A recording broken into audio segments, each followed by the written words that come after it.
सावधान। ओम नमः सिद्धेभ्यः। ओम नमः सिद्धेभ्यः। ओम नमः सिद्धेभ्यः। निर्मल ज्ञान परिठिया कम कलंक डहेवी अपल जेड़ परु ते परम पड़वेवी सब करम मल का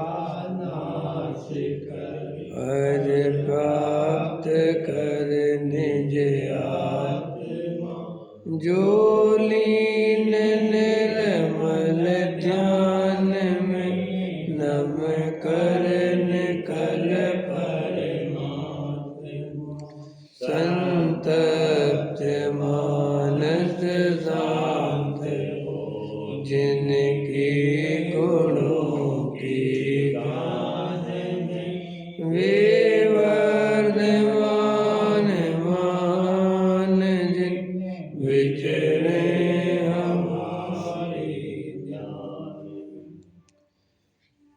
योगसार ग्रंथ है, योगसार प्रवचन के नाम से छपा हुआ है। पृष्ठ क्रमांक 23, गाथा नंबर 15। पुण्य कर्म मोक्ष सुख नहीं दे सकता। बहुत स्पष्ट शब्दों में यहाँ आचार्य गाथा लिखते हैं। निज आत्मा जाने नहीं हर पुण्य ही करता रहे तो सिद्ध दुख पावे नहीं संसार में भ्रमता। यदि तू आत्मा को नहीं जानेगा, सर्व पुण्य को ही करता रहेगा तो भी तू सिद्ध सुख को नहीं पावेगा, पुनः पुनः संसार में ही भ्रमण करेगा। देखो क्या कहते हैं, अपने शुद्ध आनंद स्वरूप का ज्ञान श्रद्धान के सिवाय सर्व प्रकार के ऊंचे से ऊंचे स्वभाव, दया दान व्रत भक्ति, साधु के पंच महाव्रत, 12 प्रकार के तप के भाव, एक लंगोटी भी न रखने के प्रणाम, 9वें ग्रेविक जावे ऐसे शुभ परिणाम, ये सब बंध के कारण हैं। आत्मभान बिना का पुण्य मुक्ति का कारण नहीं है। आत्मभान सहित ये हो तो इन्हें निमित्त कहने में आता है, परंतु मुक्ति के कारण तो ये हैं ही नहीं। निज शुद्ध स्वभाव का भंडार अंदर की गहराई में पड़ा है, उसे गेय बनाया नहीं, उसका श्रद्धान ज्ञान किया नहीं। भगवान आत्मा ज्ञानानंद स्वभाव की कीमत की नहीं। भगवान आत्मा में आनंद भरा है, परंतु उसका विश्वास ही नहीं किया तो मुक्ति सुख भी नहीं पाया, चाहे चौथे काल में हो या पंचम काल में, परंतु स्वभाव तो बंध का ही कारण है, उससे जन्म मरण का अंत आता नहीं। पंचम काल है तो स्वभाव से कुछ तो लाभ होता होगा भाई, 4 गति में पुनः पुनः रुलने का लाभ होता है। आत्मश्रद्धान के बिना पुण्य के भरोसे उल्टे चढ़ गया है, इससे मोक्ष सुख नहीं पावेगा। यह तो 4 गति में परिभ्रमण का मार्ग है, इससे जन्म मरण का अंत होने वाला नहीं है। देखो क्या कहते हैं, अपने शुद्ध आनंद स्वरूप के ज्ञान श्रद्धान के सिवा सर्व प्रकार के ऊंचे से ऊंचे स्वभाव, दया दान व्रत भक्ति, साधु के पंच महाव्रत, 12 प्रकार के तप। तो कल अपन ने बताया था कि वास्तव में आत्मा का ज्ञान, आत्मा का श्रद्धान, आत्मा की रमणता सरल है, और ये दया दान पूजा भक्ति के परिणाम कठिन है। समझ में आया? इनमें पराधीनता भी है, आकुलता भी है, समझ में आया, और दुख भी है। भाई सम्य शिखर का पहाड़ चढ़ोगे तो पैरों में दर्द होता है, तकलीफ होती है चढ़ना। और आत्मा का ध्यान करना है तो कुछ भी नहीं करना।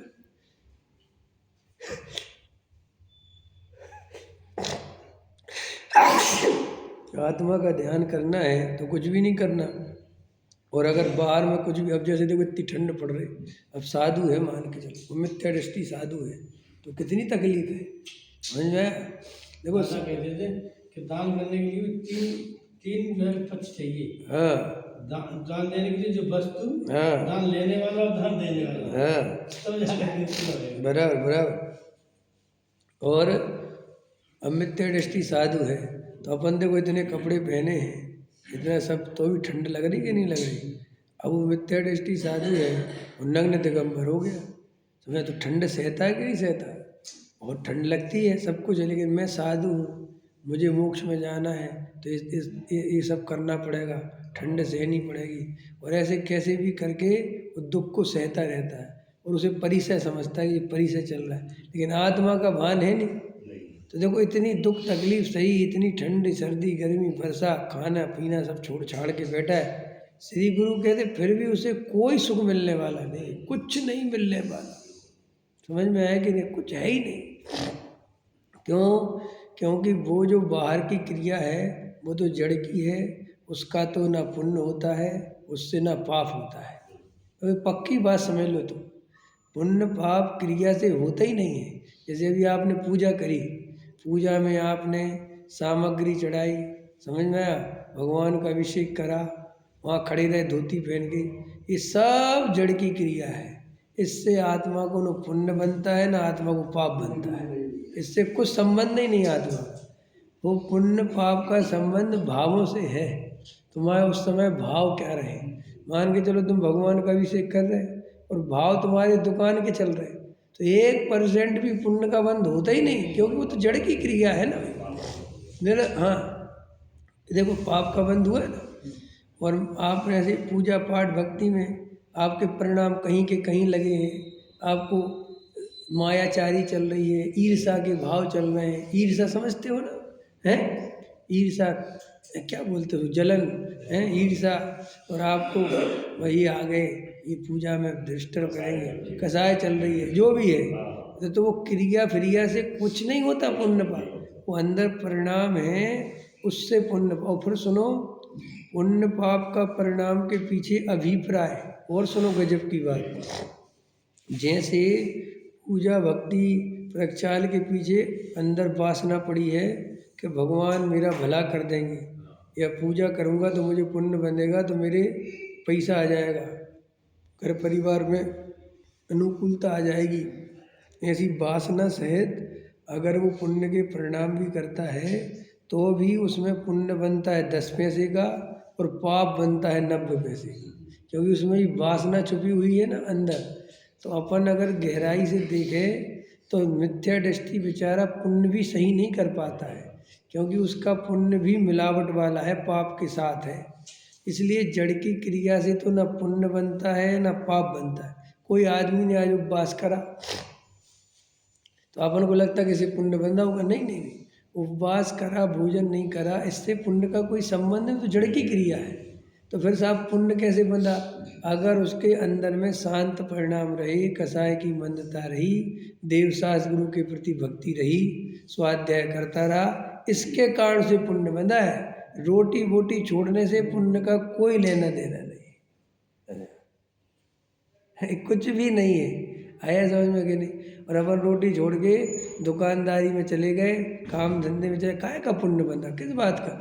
अगर रोटी छोड़ने से ऐसा पुण्य बनता तो ऐसे बहुत से दुकानदार हैं जो बेचारे दिन में एक ही बार खाते हैं सालों से, क्यों दो बार क्यों नहीं खाते? दूसरी बार खाने का टाइम ही नहीं। हाँ, ये आपको विश्वास नहीं होगा, बहुत है ऐसे लोग, बहुत बड़े बड़े लोग हैं। मैं तो कितनों के पढ़ते, ये तुम्हारा मुकेश अंबानी है, सुबह खिचड़ी खाता है बस, नियम से बिल्कुल 365 खिचड़ी। बर्फीले इलाके में जो रीछ है ना, हाँ सफेद वाला रीछ होता है बर्फीले, हाँ 6 महीने तक अंदर पड़ा रहता है, निकलता ही नहीं है। हाँ बोलो। 6 महीने के बाद हाँ बिल्कुल बिल्कुल, हाँ बोलो। वो नहीं, बिल्कुल उसका देखो तुम, सुबह खिचड़ी खाता है वो रोज, नियम कुछ नहीं, जबकि उसके यहाँ इतना आदमी भोजन करता है। मुकेश अंबानी के यहाँ वो स्टाफ लगा है जो, वो दिन का उसका 20 लाख का भोजन बनता है, लेकिन वो खिचड़ी खाता है, उसकी खिचड़ी सेट है, समझ लो। खिचड़ी खाता है बस सुबह, और शाम को फ्रूट्स वगैरह खाता है, काम करता है, कुछ खाता ही नहीं, वो दिन भर अपने वहाँ बैठा रहता है।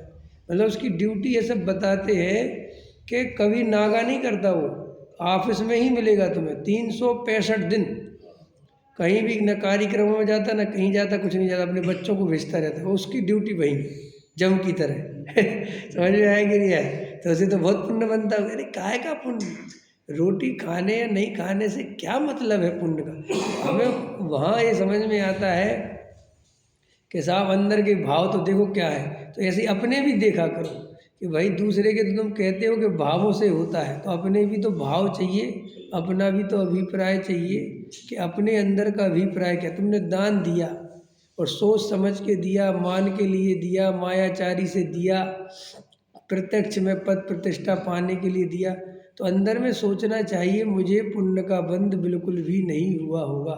चाहे पंडित भले ही कहता रहे कि बहुत पुण्य बांधा, बहुत साथी से पुण्यशाली जीव, काहे के पुण्यशाली, समझ में आया? पूर्व कृत का पुण्य है वो जो यश मिल रहा है। ये वर्तमान में तो तेरी परिणति से तुझे पाप का ही बंध हो रहा है, समझ में आया? पापानुबंधी पुण्य और पुण्यानुबंधी पुण्य और पुण्यानुबंधी पाप और पुण्यानुबंधी पाप, समझ में आया? सोचो, विचार कर अपन का क्या है भाई। पुण्य का उदय है तो उस उदय में ही पुराना काम खर्चा हो रहा है और नया तो पाप का बंद हो रहा है। अगर अपना अभिप्राय ठीक नहीं है, अपने परिणाम ठीक नहीं है, तो इसलिए देखो ये कितनी बढ़िया बात समझा रहे आचार्य कि भैया देखो, आचार्य तो बहुत करुणापूर्वक, देखो आचार्य भगवंतों को तो पाप के भाव आते नहीं, समझ में आया? उनको तो भाव आते हैं तो दो ही आते हैं, शुभ भाव और शुद्ध भाव, तो उन्हें अशुभ भाव तो याद ही नहीं है समझ में आया कि नहीं आया? सो वे तो वो शुभ भाव पे ही बोलते हैं कि भैया इस शुभ भाव में धर्म नहीं, क्योंकि जो जहाँ रहेगा वो वहीं से तो उठाएगा। अब उन्हें अशुभ भाव याद ही नहीं आता, उन्हें स्त्री पुत्र मकान दुकान ज़्यादा याद ही नहीं आते, क्योंकि वे भाव उनको अब आते ही नहीं। तो उनके उपदेश में सहज आता है कि भैया ये पुण्य से धर्म नहीं होता, ये पुण्य से कुछ, जैसे गुरुदेव थे तो पुण्य पुण्य आचार्य पुण्य, क्यों? क्योंकि उनको पता है कि जो पापी जीव हैं, जो पापों में तन्मय हैं, वो तो क्या बात सुनेंगे हमारी। ये तो जो जीव यहाँ तक आ गया और ये पुण्य में अटक गया, उसको उठाने के लिए ये बात कहते हैं। और दूसरी बात, उनकी परिणति में पाप बाप है नहीं, तो उन्हें याद भी नहीं आती पाप की, नहीं समझ में आया? जैसे अपन अपने उपदेश में और मुनिराज के उपदेश में अंतर क्यों पड़ता है? क्योंकि अपन बोलेंगे अपने अधिक भाव से। मैं जो तुम्हें उदाहरण दूंगा वो वर्तमान में जहाँ पर रहते हैं, जैसी परिस्थिति वैसी उदाहरण निकलेंगे, वैसी वाणी निकलेगी।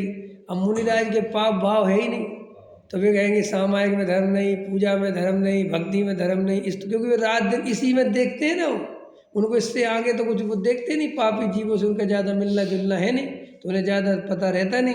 वे तो बस ये पुण्य में अटक गया है, पुण्य में धर्म बुद्धि हो गई है।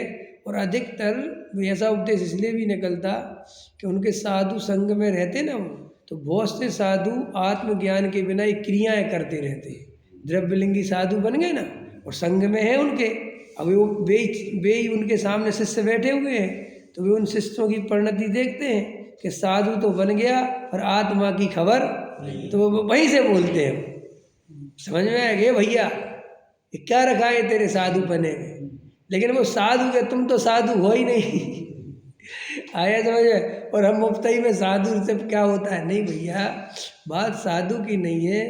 न साधु पने से कुछ होता है, न गृहस्थ पने से कुछ होता है, न त्यागने से कुछ होता है, न भोगने से कुछ होता है। ये सब संसार के ही कारण हैं, बंध के ही कारण हैं, ये मुक्ति के कारण नहीं, सुखी होने के उपाय नहीं। तो अगर हमें सुखी होना है तो हमें पाप भी छोड़ना पड़ेगा और पुण्य भी छोड़ना पड़ेगा और आत्मा में लगना पड़ेगा। पुण्य में कुछ नहीं होता ऐसा करके पुण्य अकेला छोड़ दे और पापों में लगा रहे, सो कोई मुक्ति मिलने वाली थोड़ी है, दुर्गति ही होने वाली है। समझ में है कि नहीं है? इसलिए कभी भी अंतरंग में भेद ज्ञान करना तो बराबर से भेद ज्ञान करना, न पुण्य मेरा न पाप मेरा, न ये शरीर आदि मेरे, न ये संपत्ति मेरी, न ये राग मेरा, पूरा 9 कर्म, द्रव्य कर्म, भाव कर्म, तीनों से भेद ज्ञान करना। ऐसा नहीं करना कि राग से भेद ज्ञान करने बैठ जाओ और शरीर आदि में एकत्र बुद्धि पड़ी रहे, ऐसे नहीं करना। बिल्कुल मजबूती से, ये शरीर आदि मैं नहीं हूँ, बिल्कुल मजबूती से निर्णय चाहिए। स्त्री पुत्र मकान दुकान बिल्कुल भिन्न द्रव्य है, इनका मैं करता धरता नहीं हूँ, बिल्कुल ऐसे क्रम से। जब ये मजबूती से लगने लगे कि हाँ ये नहीं है, फिर अंदर में रागादि भाव, विकारी भाव, ये सब मेरा स्वरूप नहीं है, मैं इनसे भिन्न एक ज्ञायक भाव हूँ, जानना देखना मेरा स्वरूप है। वह ऐसी अनुभूति करता रहे, जब मौका मिले, जितना मौका मिले, बस अपने ज्ञायक की अनुभूति। और श्रद्धान में तो मजबूती से मैं एक ज्ञायक भाव ही हूँ, चाहे जैसे अधिक भाव हो, चाहे जैसी क्रिया हो, चाहे जो दशा हो, लेकिन मैं तो एक ज्ञायक भाव हूँ। ये दृष्टि बिल्कुल मजबूती से टिका लो, उसमें अपनी अपनापन कर लो। और दिन भर में जितना मौका मिले, राग से ज्ञान का भेद ज्ञान, शरीर से ज्ञान का भेद ज्ञान, संयोगों से ज्ञान का भेद ज्ञान, ज्ञायक एक तरफ, समझे, ज्ञायक तो एक तरफ स्थापित कर लो, और फिर वहाँ अलग अलग चैनल लगते रहेंगे। ये पत्नी से भेद ज्ञान, मैं तो ज्ञायक भाव, इस संयोगों से भेद ज्ञान, मैं तो ज्ञायक भाव, इस शरीर से भिन्न ज्ञायक भाव, राग आदि से भिन्न ज्ञायक भाव, मैं तो ये हूँ। ये नाना प्रकार के जो गे मेरे ज्ञान में झलकते हैं, ये सब मैंने नहीं है, न मैं इनका करता हूँ न भोगता हूँ, मैं तो मात्र ज्ञाता हूँ। ऐसा निर्णय जो जीव करेगा, वो जीव सम्यक दृष्टि गारंटी से हो जाए। और आचार्य कहते हैं जो पुण्य करेगा माने पुण्य में रुचि पूर्वक लगा रहेगा और उसमें संतुष्ट रहेगा। पूजा पाठ कर ली ना आपने, जैसे तो प्रवचन सुन लिया और आप बिल्कुल संतुष्ट हो गए कि आज हमने पूरा हमारा धर्म का काम हो गया, अब शाम को 7 बजे आएगी। ये पुण्य में संतोष से, समझ में आया? पंच कल्याणक कर आए हम तो, बहुत आदर्श पंच कल्याणक कर आए। समझ में आया कि नहीं आया? बिल्कुल चौथे काल जैसा कर आए। अब अपन 4-6 दिन शांति सोएंगे। समझ में आया? ये पुण्य में संतुष्ट, क्रिया में संतुष्ट होते हैं अपन। आपको लगता हुआ कि कहेगा अरे भाई ये सब, इसमें आत्मा कहाँ था, इसमें आत्मा का क्या लेना देना था, ये तो सब जड़ की क्रियाएं थी, ये तो सब बौद्धिक भाव शुभ भाव थे, तो इनमें संतुष्ट क्यों होता है? सुबह प्रवचन सुन लिया, अब बाहर निकल गया, भूल भाल गया और अपनी दुकानदारी में संजोग मस्त हो गया। फिर कहता है कि मुझे सम्य दर्शन नहीं होता। तो भैया तू पुण्य की क्रिया में, पुण्य के भावों में तो धर्म मानता है, क्योंकि तुझे इससे भिन्न धर्म है, ये करने का भाव कहाँ? अभी देखो, अभी जो अपन प्रवचन सुन रहे हैं, ये शुभ भाव है ना, है ये धर्म है, शुभ भाव है। तो भैया ये तो शुभ भाव हुआ, धर्म कहाँ हुआ? और हम तो ये करके ही खुश हो गए, हो गया तो चलो घर। यही तो हो रहा है, ये पुण्य में संतुष्ट है। जैसे अपन 20 साल से पुण्य में संतुष्ट हो जाते हैं, कभी बोली ले ली, कभी भगवान का प्रक्षाल कर लिया, कभी प्रतिमा उठा ली, कभी सम्य सागर का पहाड़ चढ़ गए, कभी 2-4 नियम ले लिए, रोज सुबह शाम प्रवचन सुन लिया। उससे ही अहंकार बना लेते हैं, बड़ा मान लेते हैं कि हमने बहुत धर्म कर लिया। भाई साहब, चाहे सर्दी गर्मी वर्षा हो, मैंने आज तक प्रक्षाल नहीं छोड़ा। तो इससे क्या हो गया? प्रक्षाल नहीं छोड़ा तो ये कोई धर्म थोड़ी, ये तो पुण्य है। तो पुण्य नहीं छोड़ा तूने आज तक, समझ में? और पुण्य नहीं छोड़ा तो उससे तुझे मुक्ति थोड़ी मिल जाएगी। यही तो कह रहे आचार्य। देखो फिर से पढ़ो, निज आत्मा जाने नहीं,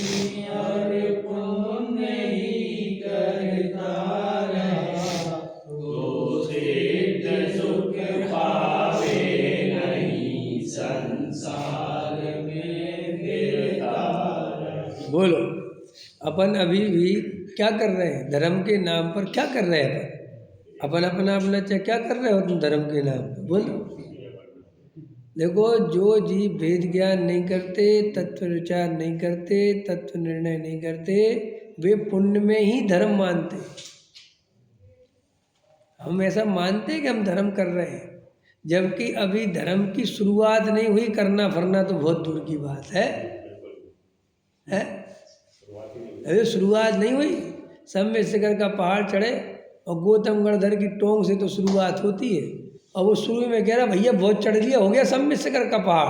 कह रहे अभी कहाँ हुआ भाई, अभी तो पहली टोंग नहीं आई। क्योंकि जब चढ़ते हैं ना अपन तो शुरुआत में बहुत चढ़ना पड़ता है ना, चढ़ते रहो चढ़ते रहो चढ़ते रहो चढ़ते रहो, समझ में। अब वो 5-6 बजे जाके, अगर कोई 3 बजे से चढ़े तो वो 6 बजे जाके आता है वो गौतम गणधर, समझ।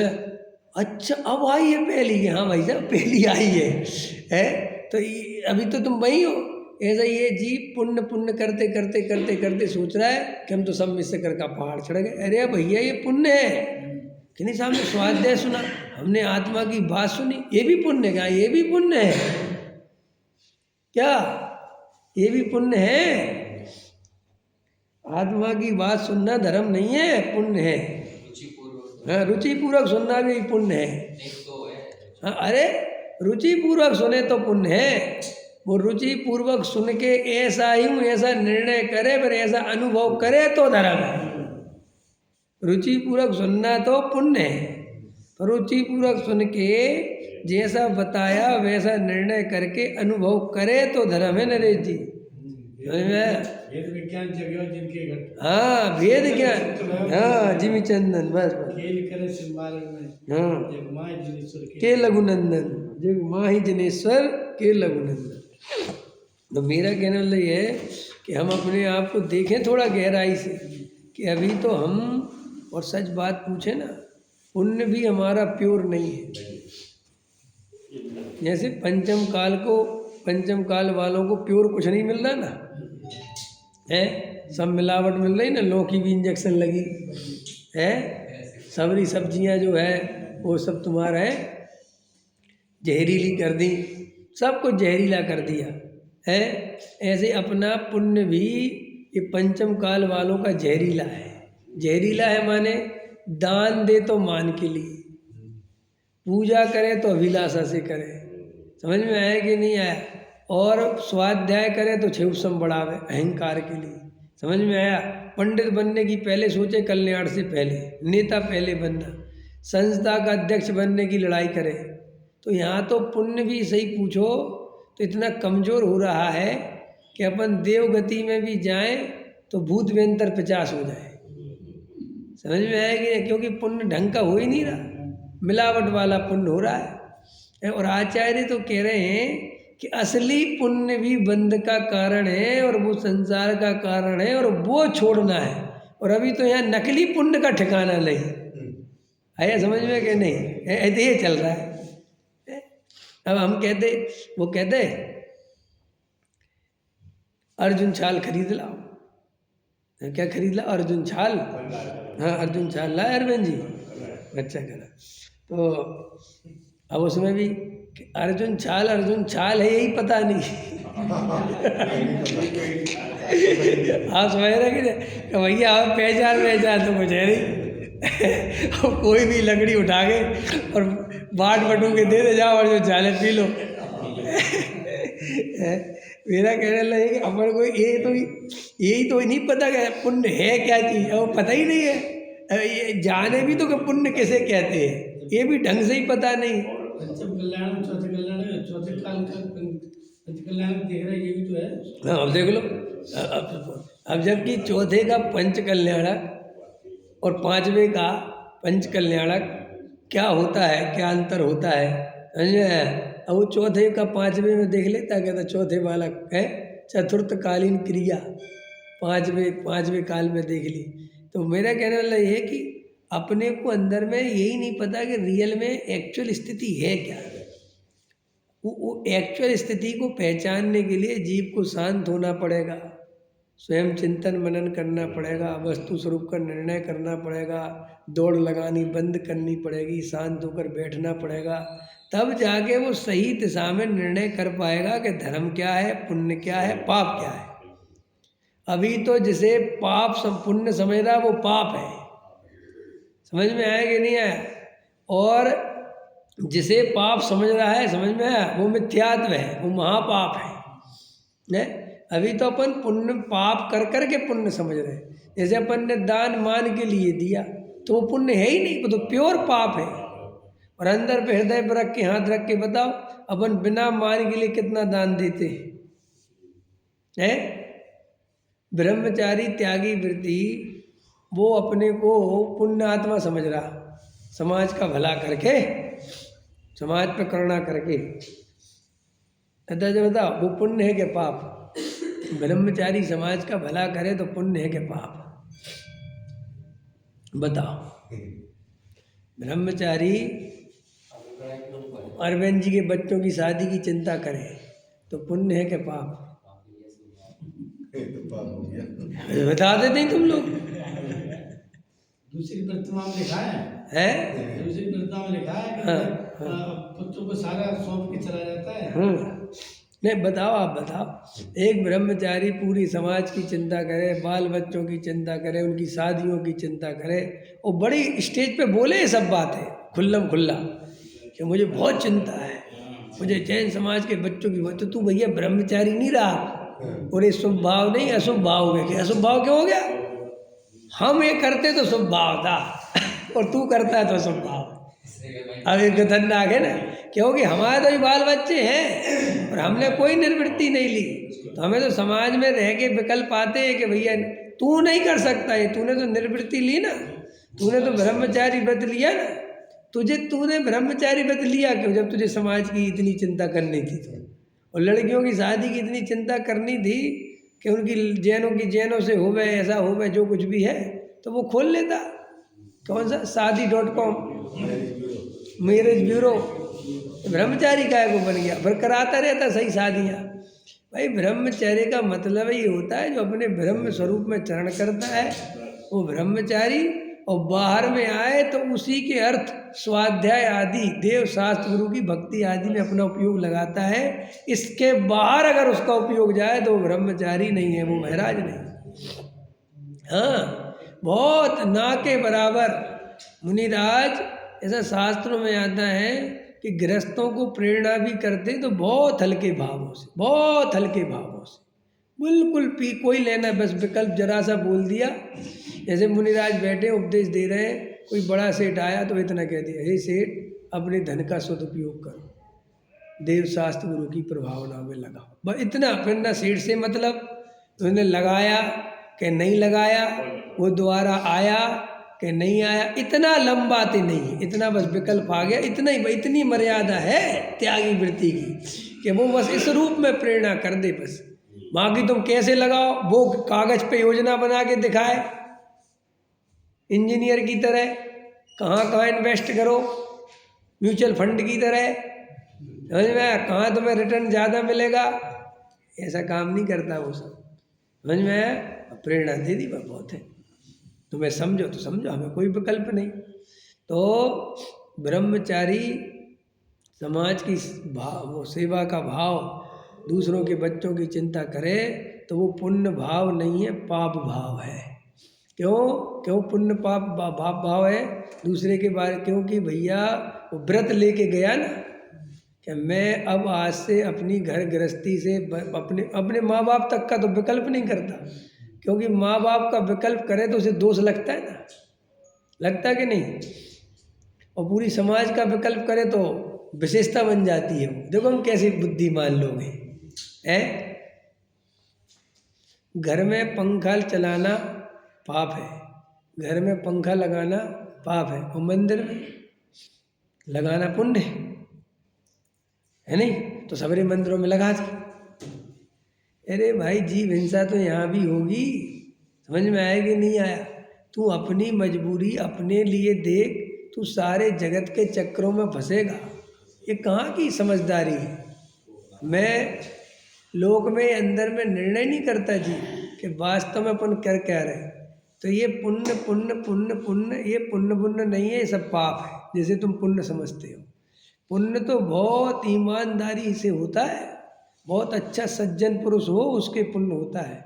छल कपटी मायाचारी बेईमानी अभिमानी ऐसे लोगों के कोई पुण्य नहीं बनता, समझे। अभी तो हम स्वभाव भी ईमानदारी वाला नहीं कर पाते, जिसमें निरपेक्षता हो, जिसमें बहुत भाव हो, अंदर में श्रद्धा हो, भक्ति हो, उसमें भी अंदर ही अंदर बेईमानी पलती रहती है।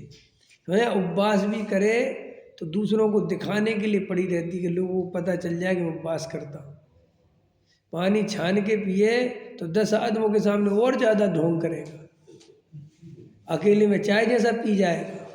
लेकिन 10 आदमी आ गए तो कपड़ा ढूंढता पड़ेगा और छन्ने से लाना और ये लाना।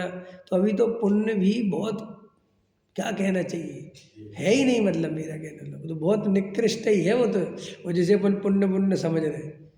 समझ में आया ये सब। तो ये स्वाध्याय कर लिया, पूजा पाठ कर ली और सोचता है कि काम हो गया, अब चलो धर्म हो गया। ये धर्म नहीं है भाई, ये पाप में मिला हुआ पुण्य है, जिसमें 10% पुण्य बंधा होगा और 90% पाप बंधा होगा। समझ में आया कि नहीं है। अंदर में ईमानदार बनो। आचार्य क्या कहते हैं, यदि तू आत्मा को जानेगा नहीं, सर्व पुण्य कर्म को ही करता रहेगा। अब सर्व पुण्य कर्म को करता रहेगा माने दिन भर पुण्य में लगा है, और यहाँ तो दिन भर भी पुण्य में कहाँ लगे हैं। यहाँ तो घंटे 2 घंटे के लिए पुण्य करते, दिन भर तो पाप में लगे हैं। और वे घंटे 2 घंटे भी मिलावटी पुण्य है, उसमें भी ईर्षा, छल, कपट, समझ में, अहंकार, मैं बड़ा, मैं छोटा, मैं ये, मैं वो, ये चलता रहता है। शांति से पूजा होती कहाँ है, शांति से भक्ति होती कहाँ है। स्वाध्याय आदि में भी आकुलता करके बैठता है। क्या करके बैठता है, जल्दी खत्म हो जाए, जल्दी घर चले जाए। और कोई सुनता भी है तो अरुचि पूर्वक सुनता रहता है, और सोचता है अब बाहर के लोग क्या समझ रहे होंगे कि अंदर बहुत बढ़िया जीव बैठे देखो, और अंदर वाला जीव क्या कर रहा है वो देखो। हम आपको समझ रहे हैं कि इनके बहुत धर्मात्मा है, जो बहुत धर्म की, और वो अंदर ही अंदर बस ये देख रहा कि घड़ी में 9:15 बजे और हम जाएं। एक ही रुचि पड़ी वह घर जाए, जैसे घर पर जाके पता नहीं क्या कर लेगा है। क्यों? क्योंकि आत्म कल्याण की अंदर में चिंता नहीं, मोक्ष मार्ग की चिंता नहीं है, आत्मानुभव की प्यास नहीं है, वेद ज्ञान करने की भावना नहीं है। भाई ये क्रिया करके, परंपरा निभा के, सामाजिक दृष्टि से, और आदत बन गई। समझ लो क्या बन गई, रोज रोज आने से आदत बन गई। पंडित जी जिस दिन प्रवचन नहीं होता ना उस दिन अच्छा सा नहीं लगता, तो रोज करते तब अच्छा लगता है। अच्छा तो तब भी नहीं लगता, लेकिन ठीक है, खाना पूर्ति होती रहती। देखो अपन का मुँह कैसे काम करता है। जैसे इधर देवेंद्र जी रोज बैठते हैं, मान के चलो, ठीक है, रोज बैठते हैं, आके उसी कुर्सी बैठते, उसी जगह पे बैठते हैं, और जो कल नहीं आए तो वो जगह खाली लगेगी। समझ में आया कि नहीं? एकदम आए नहीं, खाली सी लग रही। वहाँ के उसके आपके होने से होता कुछ नहीं है, लेकिन आप चले गए तो खाली लग रही ना, मुझे तो आदत पड़ गई रोज वो देखने की। ऐसे अपन को रोज प्रवचन सुनने की आदत पड़ जाती है, रोज पूजा पाठ प्रक्षाल किया, रोज भगवान के दर्शन का, उससे है कुछ नहीं। हम भगवान का दर्शन क्यों कर रहे हैं, किस लिए कर रहे हैं, क्या मतलब है, क्यों आए, वो आदत हो गई बस। भाई बचपन से रोज आते थे, चावल चढ़ाते थे, चत्तारी मंगल बोलना, ये बोलना, वो बोलना, बोल बाल के वो क्रिया पूरी करके मन को सब तसल्ली हो जाती है। समझ में आया कि नहीं? वो कर लिया, मिला क्या मिला, क्यों करा, किस लिए करा, ये कौन है, मैं कौन हूँ, इतना विचार करने की फुर्सत ही नहीं है। इसलिए ये जीव मिथ्या दृष्टि बना रहता है।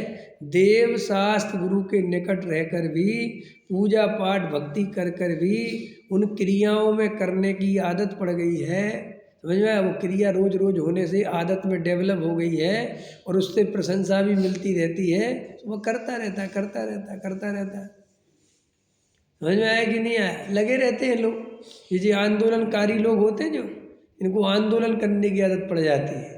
तो देश में कुछ नहीं में होए तो ये सोचते हैं कुछ हो ही नहीं रहा, हम आंदोलन करें तो करें कहाँ है उनकी, क्योंकि उनको काय में मजा आता है कि कुछ देश में कुछ हो और हम आंदोलन करें तो हमारी फोटो उतरे हैं।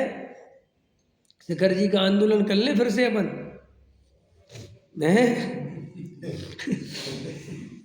एक आध दो नए नए नेता तैयार हो जाएंगे। तो श्री गुरु कहते हैं कि अंदर में इसे आत्मा की कोई प्यास नहीं है, ऐसे पुण्य पुण्य क्रियाएं फ्रियाएं कर करके मर जाएंगे, भव चला जाएगा। तो देखो भैया, ये भव नहीं जाना चाहिए किसी कीमत पे, चाहे कुछ हो जाए।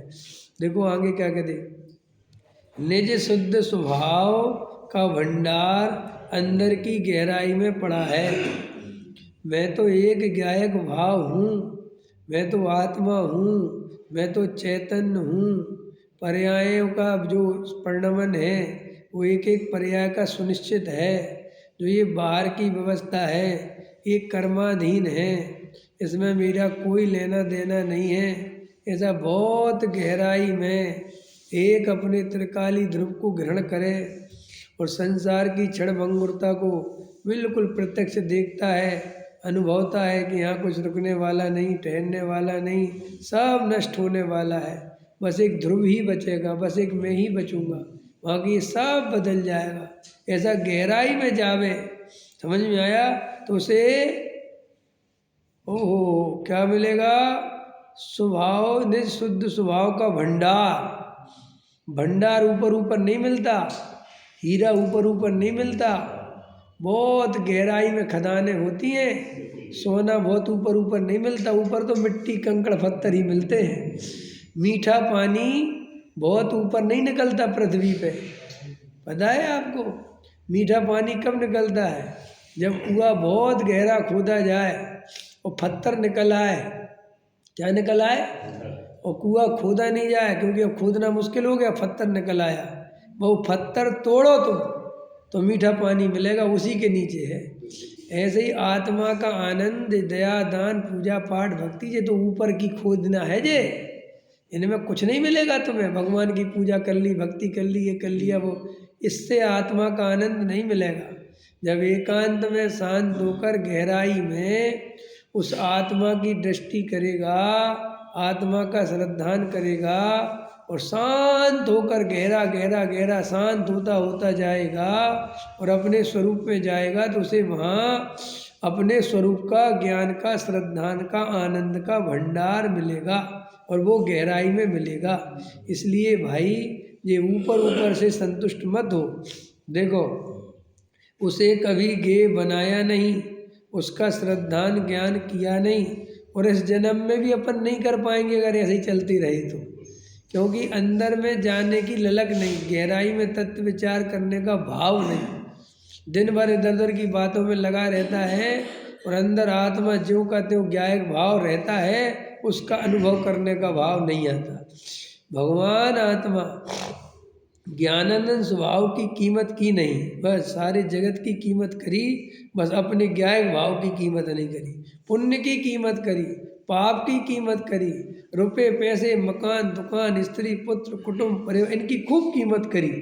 अभी 1 लाख रुपया चला जाए तो ऊपर नीचे हो जाए, 50,000 रुपये किसी को देने पड़ जाए तो ऊपर नीचे हो जाए, तो इसकी बहुत कीमत है। लेकिन दिन भर उपयोग बर्बाद होता है, दिन भर पर में लगा रहता है, आत्मा की सुध भी नहीं लेते, ये कोई जीव को नुकसान ही नहीं लगता, क्योंकि आत्मा की कोई कीमत ही नहीं। देखो आदमी बूढ़ा हो जाता है तो भी पैसे की कीमत नहीं छोड़ता, जबकि अब पैसा उसका कोई काम का नहीं है। क्या काम का बताओ? तो भी बुढ़ापे में भी अपने बच्चों से कहेगा पैसे बचाओ, 2 पैसे खर्च मत करो, रखो रखो रखो, है कि पिताजी अब तुम्हें क्या लेना देना, तुम तो मरने वाले हो। कि भाई मैं मरने वाला हूँ लेकिन मेरा अनुभव कह रहा है कि पैसा बचाओ। क्या सीखा जिंदगी भर मरते समय तक? समझ में आया कि नहीं आया? वो जिंदगी भर ये अनुभव नहीं आ पाया कि आत्मा बचाओ, ये कीमतदार चीज़ है। आत्मा का अनुभव करो, ये नहीं कह पाया बच्चे से मरते मरते भी कहता है कि पैसा बचाओ। कितनी कितनी बुद्धि का दिवालियापन है कि जिस पैसे को छोड़ के जा रहा है, जिन संयोगों को छोड़ के जा रहा है, खुद मरने की तैयारी कर रहा है और ना जाने कौन सी गति में जाके पड़ेगा, तो भी उसे अपनी चिंता नहीं है कि मेरा क्या होगा। क्या कह रहा बच्चों से? तुम पैसा बचा के रखना और वहाँ की ज़मीन मत बेच देना, वहाँ हाईवे निकलने वाला है, दुगना हो जाएगा रेट। वो मर गया तो वहीं हाईवे की मिट्टी में 1 इंद्री की पर्याय में चला गया। समझ में आया कि नहीं है? बहुत चिंता थी ना अपनी जमीन की, तो उसी में एक इंद्रिय पर्याय में, समझ में, बिल्कुल वहीं मरेगा। और इतना दिन जिंदगी लगा दी, बुढ़ापा आ गया, ये नहीं सीख पाया कि अरे रे ये तो सब वियोग हो रहा है, मैंने जिंदगी लगा दी, ना बच्चा मेरे साथ जा रहा, ना पत्नी मेरे साथ जा रही, ना कोई संपत्ति मेरे साथ जाए, मैं तो अकेला जा रहा हूँ, बाप रे बाप। मैंने अपना पूरा जीवन इतना लगा दिया, ना समाज काम आ रही, ना मान प्रतिष्ठा काम आ रही, ना कोई काम आ रहा, सब यहीं पड़ा रह जाएगा। बड़ी बड़ी डिग्रियां ली थी, बड़ी बड़ी पढ़ाइयाँ की थी, सब पढ़े रह गए यहीं, दी एंड है।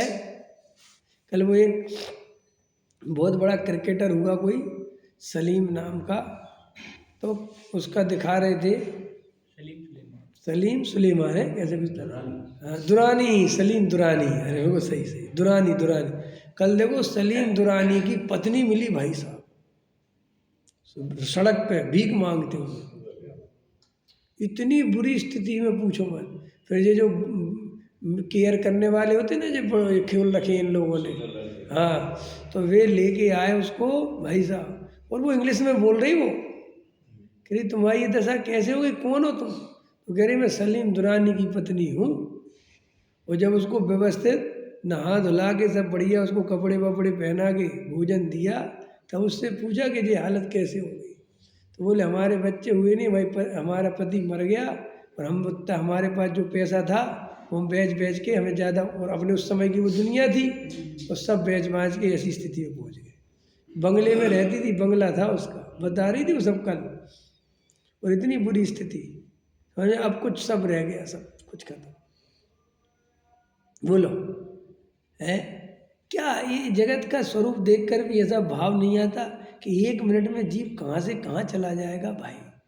अगर उसकी पुरानी फोटो देखो, वो दिखा रहे थे मीडिया वाले के, देखो इसकी फोटो और ये देखो भाई है कैसा लगे स्वरूप, तो ऐसे ही एक इंद्री की पर्याय में चला जाएगा, पता ही नहीं अपने को कि अपना क्या होने वाला है। अपन तो वह राग देश कसाय मेरा मेरा मेरा, और एकदम पकड़ के रखता है, वो पता है ही नहीं कि यहाँ पकड़ने की व्यवस्था है ही नहीं कुछ, क्या पकड़ेगा तू? यहाँ जो पकड़ेगा सब फिसलने वाला है।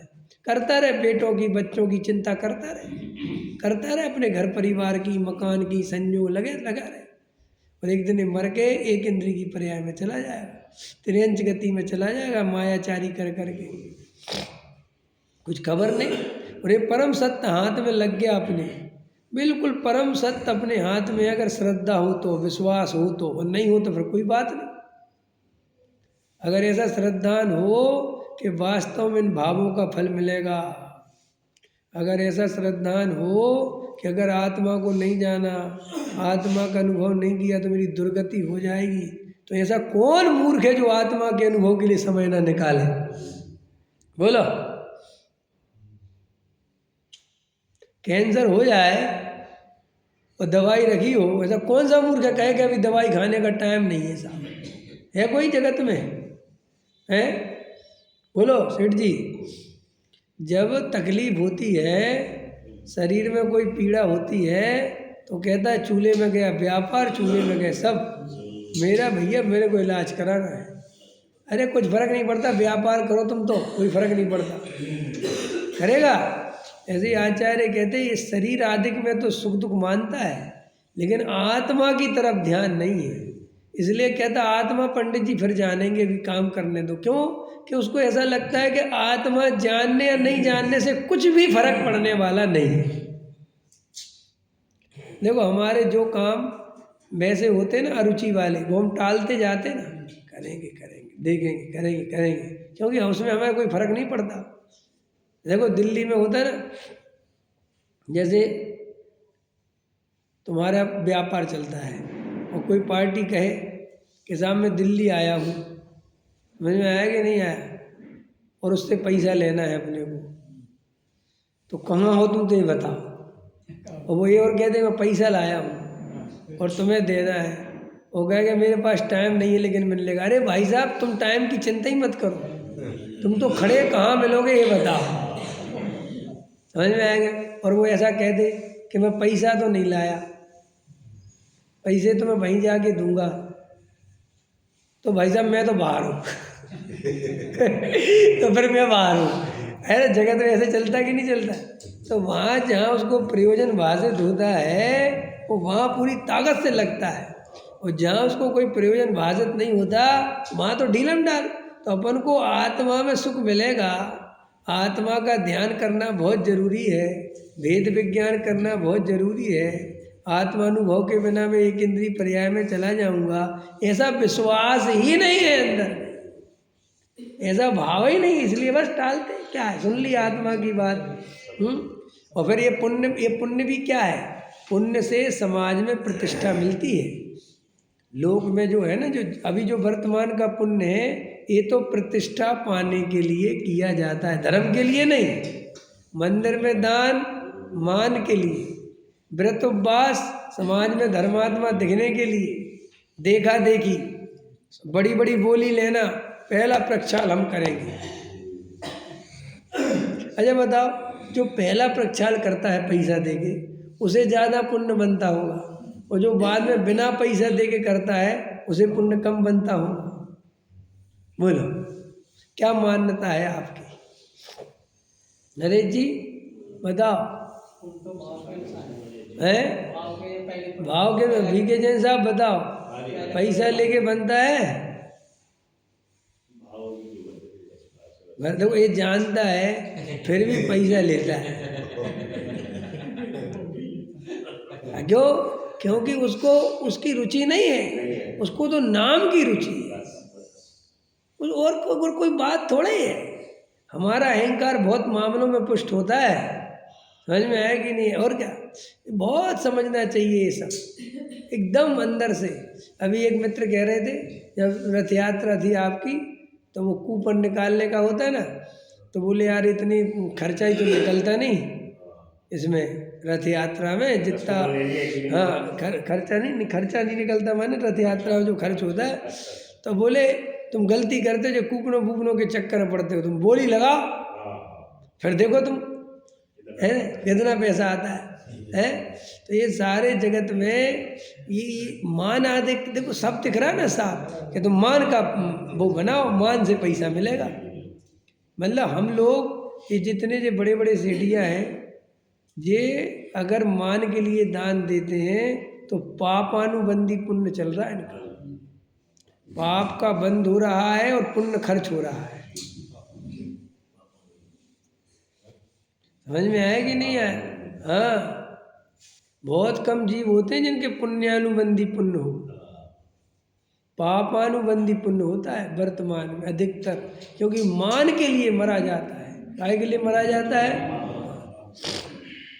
ठीक है, समय हो गया। सहजा